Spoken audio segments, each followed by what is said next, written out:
तो hello everyone, हम लोग पढ़ रहे class 10th math real number वास्तविक संख्या, जिसमें कि आज हम लोग पढ़ेंगे एक्सरसाइज 1.2। ये हमारा 1.2 का सेकेंड डे है।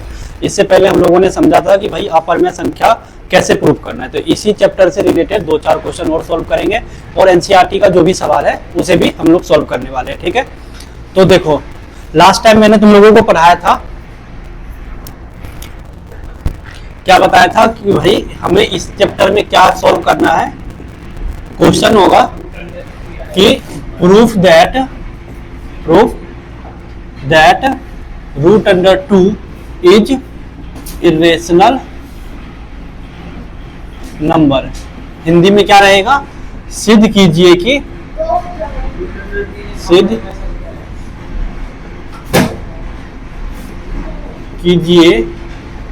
कि √2 एक अपरिमेय संख्या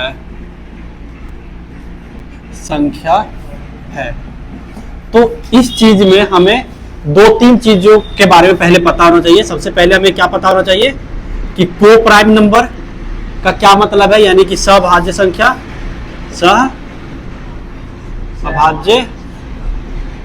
का क्या मतलब होता है, इस चीज के बारे में हमें पता होना चाहिए। और एक हमें पता होना चाहिए, एक थ्योरम है तुम्हारे इसमें, थ्योरम 1.2 है, चैप्टर 1 का थ्योरम 1.2। ये थ्योरम पता होना चाहिए। को प्राइम नंबर का मतलब मैं थोड़ा सा पहले समझाऊंगा। अगर इसे प्रूव करना है तो ये 2 चीज तुम्हें पता होना चाहिए।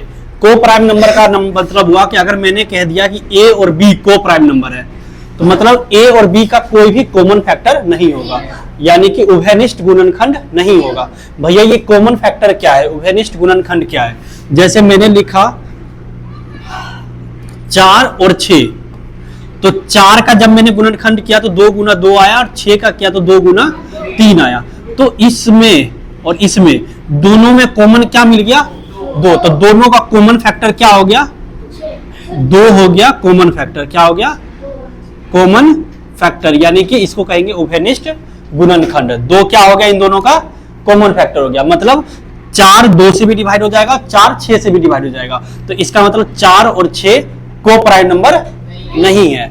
अगर मैं बात करूं 2,3 ये को प्राइम नंबर है, तो कैसे पता करेंगे, इसका गुणनखंड निकालेंगे तो 2 एकम 2, इसका गुणनखंड ये होगा, इसका गुणनखंड यानी कि कॉमन फैक्टराइजेशन करेंगे तो 3 गुना 1। तो इन दोनों में देखो कुछ भी मैच नहीं हो रहा है, सिर्फ और सिर्फ 1 के अलावा। तो इसका मतलब ये दोनों को प्राइम नंबर है, मतलब कॉमन फैक्टर नहीं मिलना चाहिए, दोनों में कॉमन फैक्टर नहीं मिलना चाहिए, उभयनिष्ठ गुणनखंड नहीं मिलना चाहिए। अगर नहीं मिलता है तो वो को प्राइम नंबर है, यानी कि सहअभाज्य संख्या है, अदरवाइज वो सहअभाज्य संख्या नहीं है। तो ये वाला चीज समझ में आ गया, कॉमन फैक्टर का मतलब। चलो मिटाने वाला देना, ये तो ये चीज क्लियर है। अब देखो, एक तो ये चीज समझ लेना जरूरी है, और दूसरा क्या समझना जरूरी है, दूसरा समझना जरूरी है थ्योरम को, कि एक थ्योरम कहता है कि थ्योरम 1.2 क्या कहता है कि अगर कोई संख्या, इफ एनी नंबर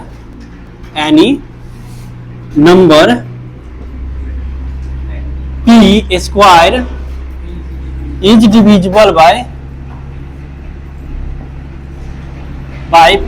p, कोई संख्या है वो डिविजिबल है किससे, p से, तो देन p को p से नहीं, divisible by q, then p is also divisible by q। मतलब यदि कोई संख्या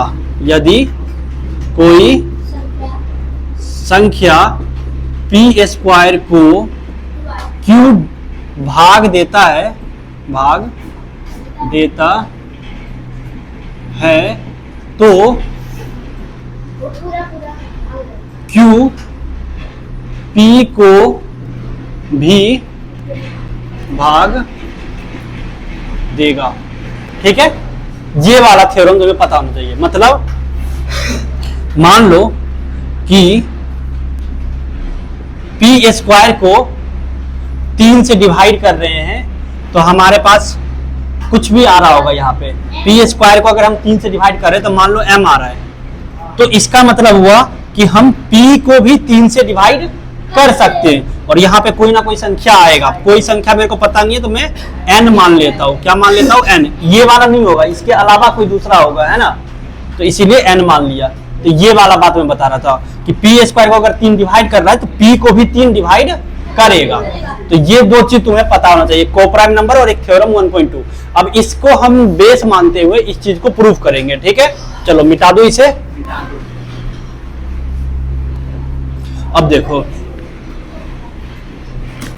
देखो इसको प्रूफ करने के लिए हमें क्या करना होता है। सबसे पहला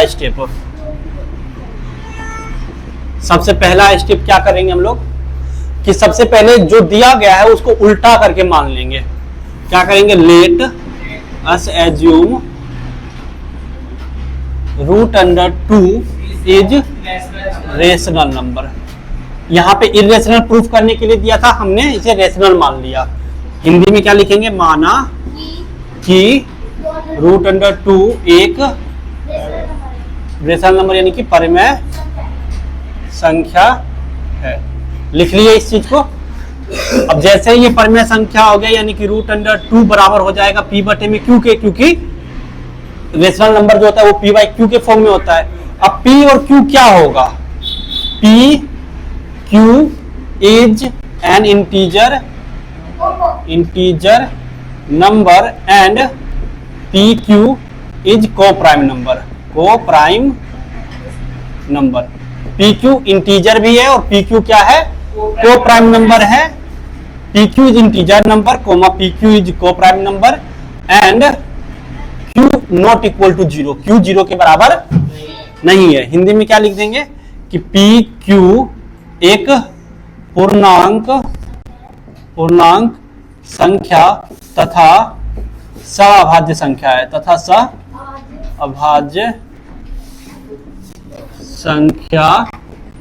है और Q 0 के बराबर नहीं है। ये चीज इतना हम लिख देंगे, साइड में लिख दिए, कोई दिक्कत परेशानी नहीं है।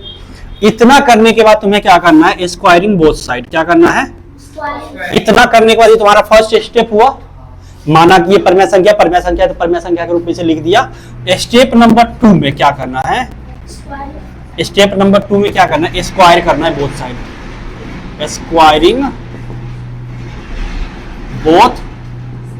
स्क्वायरिंग बोथ साइड यानी कि दोनों तरफ वर्ग करने पे, दोनों तरफ वर्ग करने पर, ठीक है।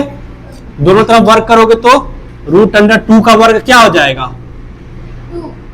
√2 का वर्ग बराबर में p बटे में q का स्क्वायर, यानी कि ये हो जाएगा 2 और ये हो जाएगा p स्क्वायर अपॉन में q स्क्वायर, यानी कि p स्क्वायर बराबर क्या आ जाएगा? 2q square. या फिर ऐसे नहीं तो इधर इसको इधर ले आओ, 2q square is equal to p square,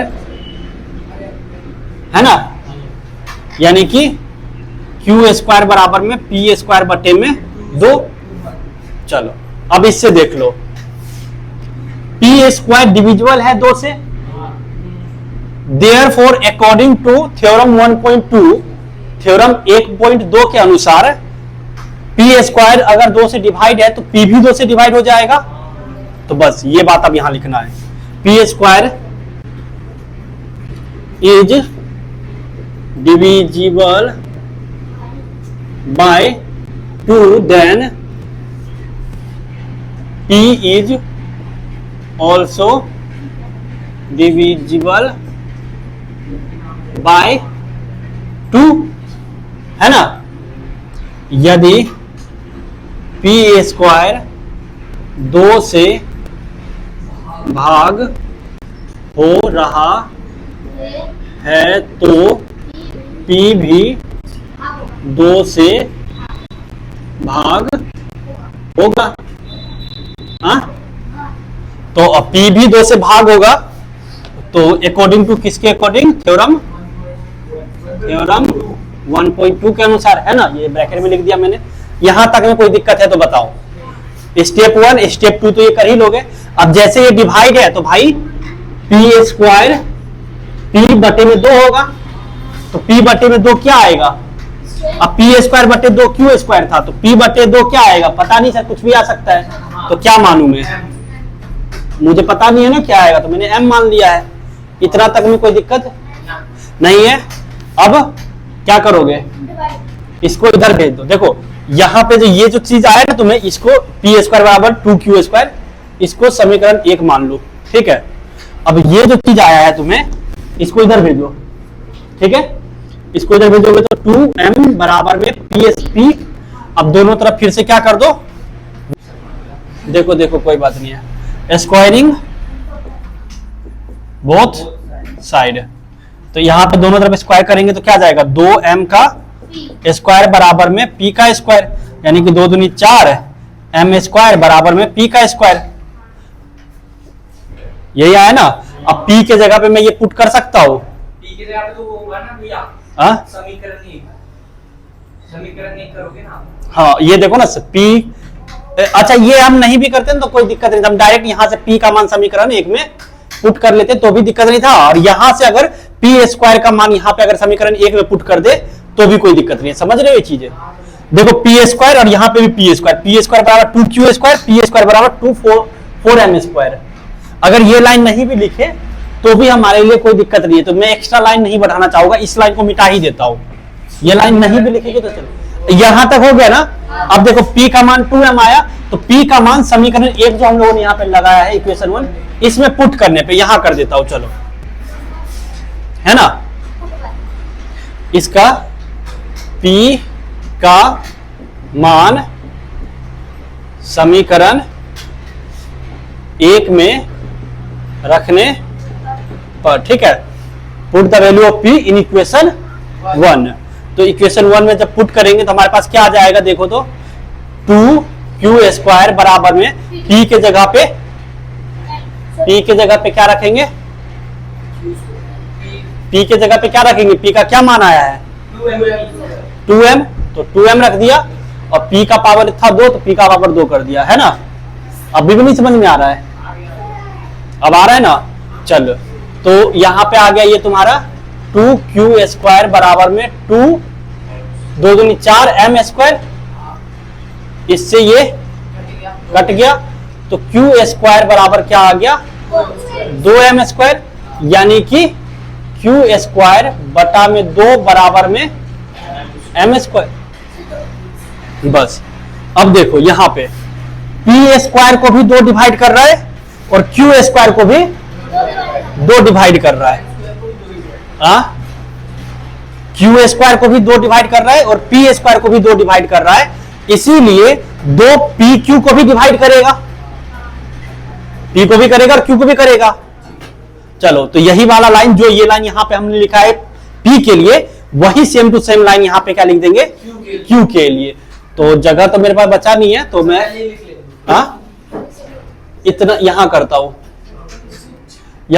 है ना, ये वाला। हाँ बस वही वाला लाइन फिर से लिखना है कि यदि q स्क्वायर को 2 भाग दे रहा है तो q को भी 2 भाग देगा, है ना, भाग देगा, है ना।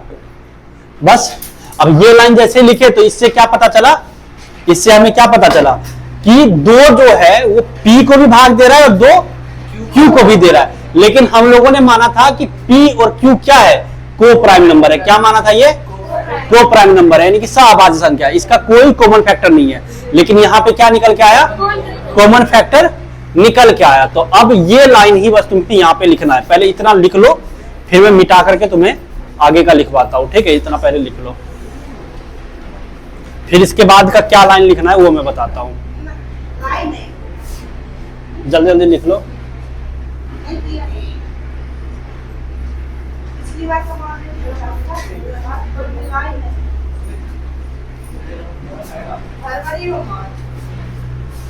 लिख लिए,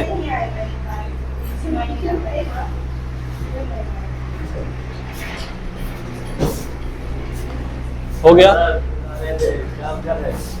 हो गया।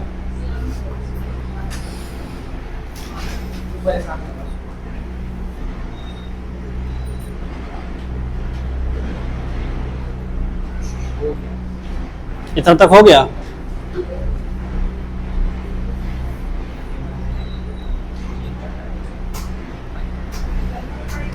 ऊपर का क्वेश्चन मिटा सकता हूं ना अब।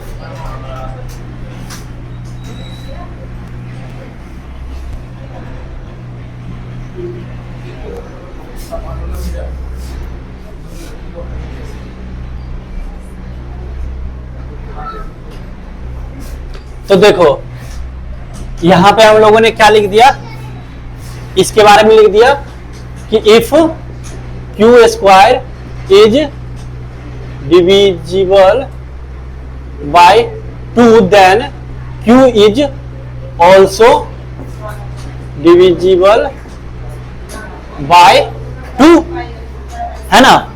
तो देयरफॉर इसका क्या मतलब हुआ, therefore P and Q have at least 2, therefore at P and Q have at least 2 as common factor, इसलिए P और Q के पास दो एक उभयनिष्ठ गुणनखंड है, उभयनिष्ठ गुणनखंड है ना। इसलिए P और Q के पास दो एक उभयनिष्ठ गुणनखंड है। दो क्या है, P Q का उभयनिष्ठ गुणनखंड है ना। तो ये बात लिख दिए। but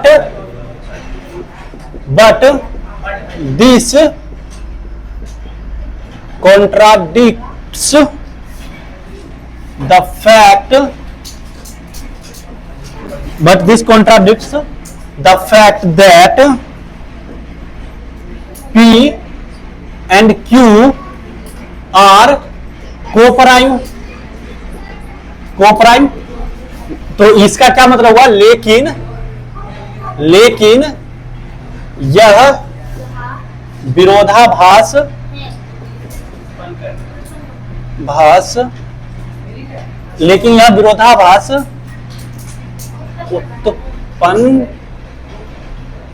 उत्पन्न हो रहा है कि P और Q क्या है, PQ सहअभाज्य संख्या है, सहअभाज्य संख्या है। देखो जब हमें पता चला कि P को भी 2 भाग दे रहा है और Q को भी 2 भाग दे रहा है, तो इसका मतलब हुआ इसलिए P और Q के पास दो एक उभयनिष्ठ गुणनखंड है। P और Q के पास दो एक उभयनिष्ठ गुणनखंड है, लेकिन यह विरोधाभास उत्पन्न हो रहा है कि PQ सहअभाज्य संख्या है। हमने लिखा था ना यहाँ पे PQ सहअभाज्य संख्या है, तो ये विरोधाभास उत्पन्न हुआ ना। अगर को प्राइम नंबर होता तो कोई उभयनिष्ठ गुणनखंड नहीं होता, लेकिन आ रहा है तो वही बात मैंने लिख दिया। लेकिन यह विरोधाभास उत्पन्न हो रहा है कि PQ यह सहअभाज्य संख्या है। But this contradict the fact that P and Q are coprime number, है ना। इतना लिखने के बाद लिखेंगे this contradiction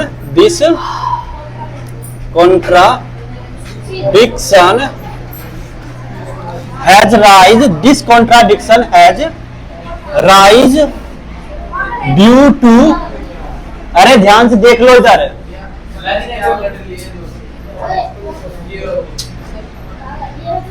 this contradiction has risen because of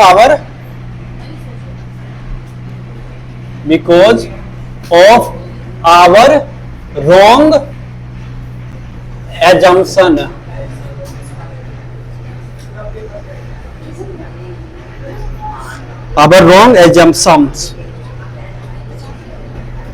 that root under 2 is rational number, है ना। ठीक है, ये तीसरा लाइन लिखा मैंने, इसको मिटा रहा हूं मैं अभी। बस ये ये और ये एक लाइन, ये दूसरा लाइन और ये तीसरा लाइन। यह विरोधाभास हमारे गलत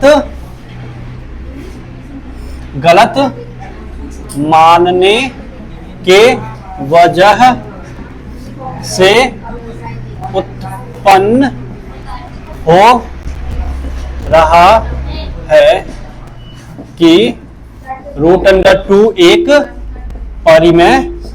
परिमेय संख्या है। हमने ये जो माना था, इसके वजह से ये विरोधाभास जो है उत्पन्न हुआ है ना।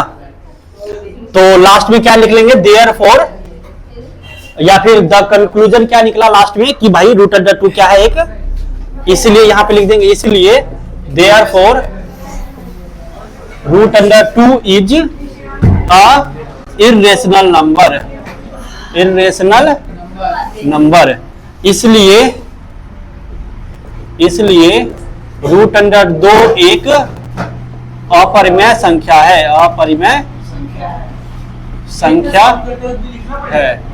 तो भाई ये पेपर में से लिखना पड़ेगा। ये जो लाइन मैंने तुम्हें दिया है 100 का सीधा बात सुन लो भाई, ये जो मैंने 4 लाइन तुम्हें लिखवाया है, ये 4 लाइन तुम्हें लिखना ही पड़ेगा, चाहे तुम रट्टा मार के लिखो, अपने मन से लिखो या कुछ भी।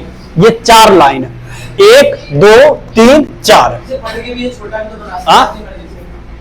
छोटा भी बना सकते हो, ठीक है, लेकिन अगर लाइन एग्जैक्ट, देखो गलती क्या कर रहे थे मैं बताता हूं। अभी जब मैं टेस्ट ले रहा था 10वीं वाले का इस बार, तो बहुत बच्चे का ये क्वेश्चन गलत हुआ था, यही क्वेश्चन गलत करते थे हर बार। उनको लगता था मुझे ये क्वेश्चन आता ही है, लेकिन वो लैंग्वेज नहीं लिख पा रहे थे, इसीलिए मैंने तुम्हें लैंग्वेज प्रॉपर लिखवाने की कोशिश किया है कि तुम प्रॉपर। हाँ बस ये पिछला क्वेश्चन में भी देखो यही लिखा हुआ था, बस ये इसके √2 की जगह पे √3 था। मैं फिर से बताता हूं, पहला देखो, जैसे ही हमने इधर डिवाइड दिया तो हमें पता चल जाता है यहाँ पे कि भैया P को भी 2 डिवाइड कर रहा है और Q को भी 2 डिवाइड कर रहा है। तो P और Q को दोनों को डिवाइड कर रहा है, तो इसमें P और Q के पास 2 एक उभयनिष्ठ गुणनखंड हो गया, लेकिन यह विरोधाभास उत्पन्न हो रहा है क्योंकि विरोधाभास उत्पन्न हो रहा है कि PQ एक को असहभाज्य संख्या है। यह विरोधाभास हमारे गलत मानने की वजह से उत्पन्न हो रहा है कि √2 एक परिमेय संख्या है, इसीलिए √2 एक अपरिमेय संख्या है। ये चौथा लाइन लिख देना है बस। तो ये 4 लाइन, अरे लड़का लड़की सुनो ध्यान से, सुने ये चीजें। √2 के अंदर माइनस आ गया तो वो तो वास्तविक संख्या ही नहीं हुआ ना। नंबर 2 टाइप का था, एक वास्तविक है, वास्तविक, अवास्तविक, इमेजिनरी में चला गया था, तो वो वास्तविक संख्या ही नहीं है। √2 तो ये तो बाहर आ जाएगा। √4 कैसे दे देगा? √4 अपरिमेय है, √4 तो परिमेय है, ये कैसे दे देगा?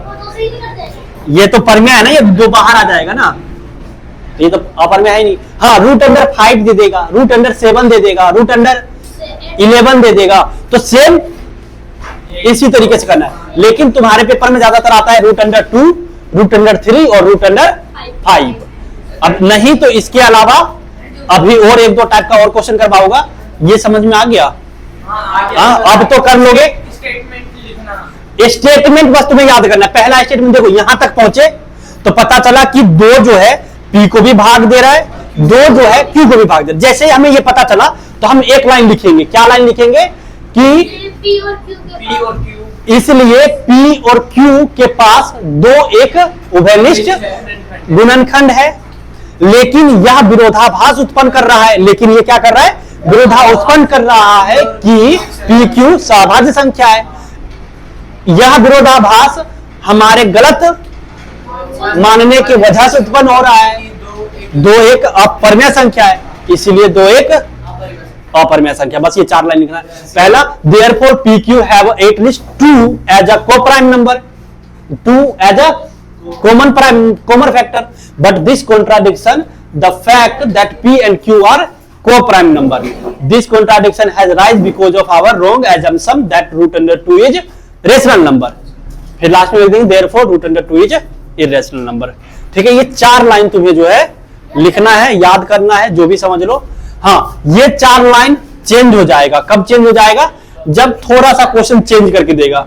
थोड़ा सा चेंज करने का मतलब कि इस टाइप का क्वेश्चन दे देगा। देखो है लड़का, इस टाइप का क्वेश्चन √2 प्लस का 5 ऐसे दे देगा, तब ये वाला लाइन चेंज हो जाएगा, क्योंकि भैया √2 में जोड़ दिए 5, ये परमेय संख्या, ये अपरमेय संख्या है। परमेय संख्या प्लस अपरमेय संख्या जुड़ता है तो हमेशा क्या बनता है? अपरमेय संख्या ही। चाहे जोड़ो, घटाओ, गुना करो, भाग करो, अपरमेय।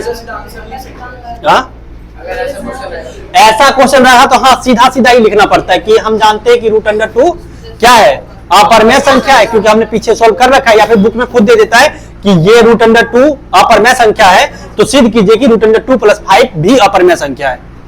तो इसके लिए थोड़ा सा लैंग्वेज चेंज हो जाता है, ठीक है, समझ में आया? लेकिन सिंगल डिजिट में लैंग्वेज यही लिखना है तुम्हें, ठीक है। तो ये एक दूसरा क्वेश्चन हो गया आज, और एक और क्वेश्चन मैं फिर करवा दूंगा, क्या कल करवाऊंगा, ठीक है। अब तुम लोग खुद से बना के लाना, 2-4 क्वेश्चन में बोर्ड पे पहले करवाऊंगा तुम्हें, उसके बाद फिर इस टाइप का क्वेश्चन का प्रैक्टिस करवाऊंगा, और इस टाइप का आएगा, फिर किस टाइप का आएगा, फिर ऐसा आएगा, देख लो भाई, √2/3 इस टाइप का फिर आ जाएगा, फिर इस टाइप का भी आ जाएगा, 5√3 प्लस का 2 इस टाइप का भी क्वेश्चन आएगा, ठीक है। इस तरीके का, इस तरीके का और इस तरीके का, फिर ये 3 तरीके का बच जाएगा। तो मैं खुद यहाँ पे 2-4 क्वेश्चन और करवाऊंगा, फिर तुम्हें दूंगा, अच्छे से प्रैक्टिस करवा करके तुम लोग भी घर पे अच्छे से प्रैक्टिस कर लेना, फिर टेस्ट होगा, ठीक है। फिर देखते हैं कि इस चैप्टर में, पहला चैप्टर में कैसा तुम्हारा रिजल्ट निकल के आता है, ठीक है। कोई दिक्कत और बढ़ाऊं? आज के लिए इतना ही रहने दूं? हाँ ठीक है, चलो तो आज के लिए इतना ही रहने देते हैं, फिर मिलेंगे कल की क्लास में। तब तक के लिए जय हिंद जय भारत। जाओ लिख लो और जाओ, लिख लिया तो जाओ।